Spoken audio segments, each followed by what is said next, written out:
সকাল এখন বাজে 12টা আর আমি ঘুম থেকে উঠতে যাইরাম কি বাজারও। আজকে দিনের ভিতরে আমি কিতা কিতা করি সপ্তাহ ও ভিডিওর মাঝে তুলিয়া ধরমু। আজকে সকালকুর ওয়েদারটা খুব সুন্দর লাগে মাশাআল্লাহ। আমি আজকে খুব বেশি লাকি, কারণ প্রতিদিন বারোইয়া গাড়ির লাগে অপেক্ষা করা লাগে। আজকে বারোইয়াও টেসলা পাইলিছি আর টেসলার মাঝে উঠি গেছি।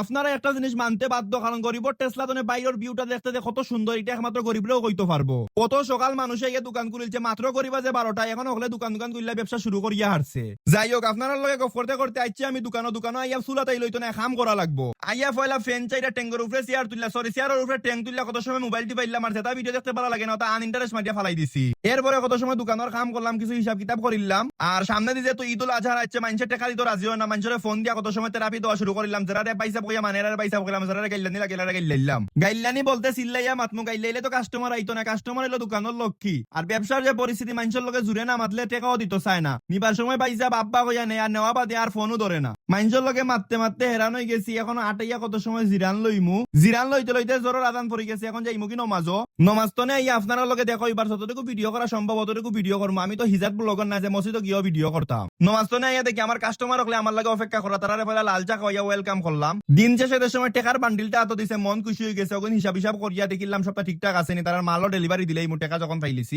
আপনার যারা বিয়া শাদী আছে, ফার্নিচার বা ডেকোরেশন লাগবে, আপনারা আমার লগে যোগাযোগ করতে পারেন। তারা বিদ্যা করে গেলাম কি কত সময় আসর বাজার গিয়ে হাঁস মুরগির লোকে কত সময় গপ করিলাম। এর বাদে আমার পয়সা বলে সারা দোকান সাইনা দুই আগেছেন কি চেয়ার দিয়ে উঠতে চেয়ার ওখানে আটাইলাম। এরপরে কত সময় বইয়া মোবাইল টোবাইল টিপাইলাম, কত সময় পরে গেল আসরের আদান যাই মুগি। এখন আসর নমাজ তো নেই আপনার লগে দেখা হইব।